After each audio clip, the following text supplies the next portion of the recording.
তিলোত্তমার মৃত্যুর পর রাজ্য সরকার একটা আইন আনলেন, ধর্ষকের ফাঁসি আইন আসলো। সাধুবাদ, গর্ব করে বলছেন, আমাদের আপত্তি নেই। কিন্তু প্রশ্ন আমার কিছু আছে।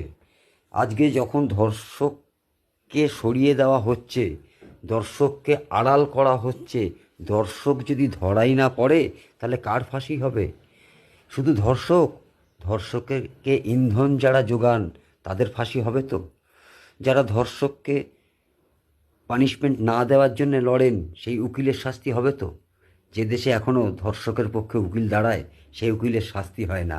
আশ্চর্য ঘটনা, প্রমাণ হওয়ার পরেও সেই উকিল বেকসুর খালাস কেন? ধর্ষক আইন, ধর্ষকের বিচার এভাবে কি হবে? প্রশ্ন তো সাধারণ মানুষের, প্রশ্ন আমার আপনার সবার। আজকে যিনি ধর্ষণ করলেন বা যিনি ধর্ষণ করতে তাকে ইন্ধন যোগালেন, যদি কোনো চক্র কাজ করে তখন সেই চক্রের বিচার কি করে হবে? যিনি ধর্ষণ করলেন তিনি তো দোষী, কিন্তু তাকে যারা সাপোর্ট করলেন তাদের ফাঁসি হবে তো? তাদের শাস্তি হবে তো? প্রশ্ন অনেক। সাধুবাদ জানাই, তবুও আইন হয়েছে, আইন দিয়েই সব হয় না।